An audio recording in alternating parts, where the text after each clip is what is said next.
အားလုံးပဲမင်္ဂလာပါရှင်ဖွင့်ပြပါဒီဗီဒီယိုလေးကတော့ဒီနေ့ဇန်နဝါရီလ14ရက်နေ့အတွက်ကမ္ဘာရွှေဈေးဘယ်ဈေးတွေကိုစောင့်ကြည့်ပြီးတော့မှအဝယ်ရောင်းလုပ်ရမလဲဘယ်ဈေးတွေထိတက်ကျသွားနိုင်လဲဆိုတာကိုဒီပညာပိုင်းကခံမှန်းသုံးသပ်ပေးသွားမှာဖြစ်ပါတယ်ရှင်ဖွင့်ပြကတော့ Forex Trading နဲ့ကမ္ဘာရွှေလုပ်ငန်းအကြောင်းတွေကိုအခြေခံနေစပြီးတော့မှလက်တွေ့ကိုယ်တိုင်ရောင်းဝယ်လုပ်နိုင်တဲ့အထိစနစ်တကျလေ့ကျင့်သင်ကြားပေးနေသူတစ်ယောက်ဖြစ်ပါတယ်ဆိုတော့ Forex Trading လုပ်ငန်းအကြောင်းကမ္ဘာရွှေလုပ်ငန်းအကြောင်းတွေကိုစိတ်ဝင်စားတဲ့ဘယ်ကနေစပြီးတော့မှလေ့လာရမလဲမသိသေးတဲ့သူတွေအတွက်ပေါ့နော်ဖွင့်ပြရဲ့သင်တန်းကနေပြီးတော့မှအခြေခံနေစနစ်တကျလက်တွေ့လေ့လာနိုင်ပါတယ်ရှင်။ဆွမ်းကနေ1 by 1ဓာတ်ရိုက်သင်ကြားပေးတာဖြစ်တဲ့အတွက်သင်တန်းတက်ဖို့အချိန်မရတဲ့သူတွေဆိုရင်လူကျွန်းတို့အားတဲ့အချိန်စင်ပြေတဲ့အချိန်နဲ့ညှိပြီးတော့မှတရားလေ့လာလို့ရပါတယ်ရှင်။ဆိုတော့သင်တန်းနဲ့ပတ်သက်ပြီးတော့မှအသေးစိတ်စုံစမ်းမေးမြန်းခြင်းတဲ့သူတွေအနေနဲ့ဖွင့်ပြရဲ့ Telegram အကောင့်မှာဆက်သွယ်ပြီးတော့မှအသေးစိတ်စုံစမ်းမေးမြန်းနိုင်ပါတယ်ရှင်။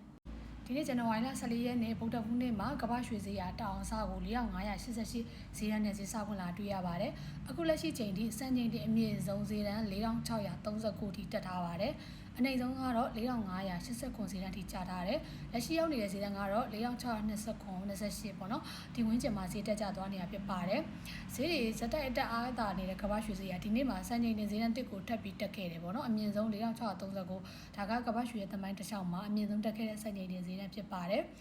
ဒီရက်ပိုင်းမှာတောက်လျှောက်တက်နေတဲ့ကမ္ဘာရွှေဈေးကဒီနေ့မှာဆိုလဲဈေးစပွင့်ပြီးတဲ့ကတောက်လျှောက်တက်နေခဲ့ပေါ့နော်ဆိုတော့တော်တော်များများနဲ့အခုချိန်မှာဘလို့အကျိုးမြတ်တွေရှာနေလဲဆိုတော့ဈေးကြတိုင်းလိုက်ဝယ်ဈေးကြတိုင်းလိုက်ဝယ်ပြီးတော့မှအကျိုးမြတ်တွေရှာနေကြတာဖြစ်ပါတယ်ဒါပေမဲ့အခုလက်ရှိရောက်နေတဲ့ဈေးတန်းတွေကစံချိန်တင်ဈေးတန်းတွေဖြစ်တဲ့အတွက်လူတိုင်းလိုက်ဝယ်တဲ့အခါမှာတချို့အဝယ်အော်ဒါတွေဘောလုံးများတဲ့အဝယ်အော်ဒါတွေကအမြတ်သိမ်းလိုက်တဲ့အခါမှာဈေးကအနည်းငယ်ပြန်ကျနိုင်တယ်ဆိုတော့အဝယ်ကျွန်းတာတွေမဖြစ်ရအောင်မို့အမြင့်ဈေးတွေမှာအရောင်းဝယ်လို့တဲ့အခါမှာတစ်ချက်သတိလေးထားပြီးတော့မှအရောင်းဝယ်ပြုလုပ်စေချင်ပါတယ်။ကိုယ်အဝယ်အားတာနေတဲ့ဝယ်ဖို့ဦးစားပေးမယ်ဆိုရင်ဈေးကျလာတဲ့အနေဈေးကိုစောင့်ပြီးတော့မှအဝယ်အော်ဒါဝင်စေချင်ပါတယ်ရှင်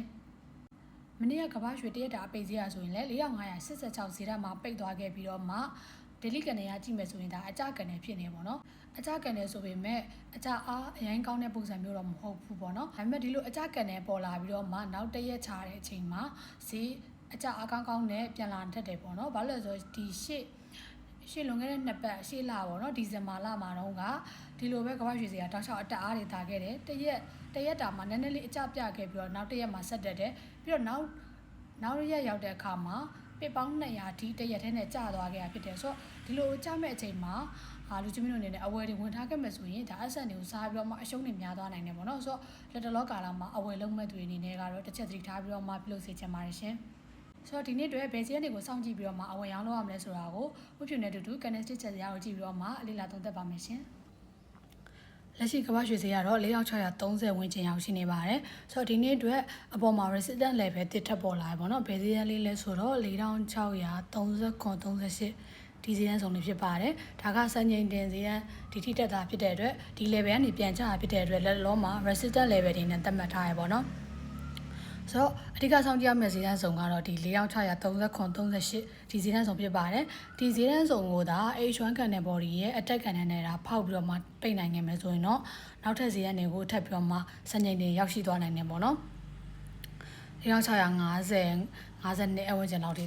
ရောက်သွားနိုင်တယ်ပေါ့နော်ဒီဈေးတန်းစုံလေးကိုဒါဖောက်တက်သွားမယ်ဆိုရင်တော့ဒါပေမဲ့ H1 Candle နဲ့ဖောက်မပေါက်တစ်ချက်စောင့်ကြည့်ရမှာဖြစ်ပါတယ်အောက်ဘက်မှာစောင့်ကြည့်ရမယ်ဈေးကျဖို့အတွက်အဟန့်တားဖြစ်စေတဲ့ support level ကတော့4600ဈေးရန်ဆုံးဖြစ်တဲ့ပေါ့နော်ဒီ4600ဈေးရန်ဆုံးအောက်ကို H1 ကန်နယ်ရဲ့အကျကန်နယ်နဲ့ဖောက်ပြီးတော့မှပိတ်နိုင်ခဲ့တယ်ဆိုရင်တော့ဈေးရ4560ဝန်းကျင်လောက်ထိလာနိုင်တယ်ဆိုတော့ဒီ4600ဆုံးကိုသာ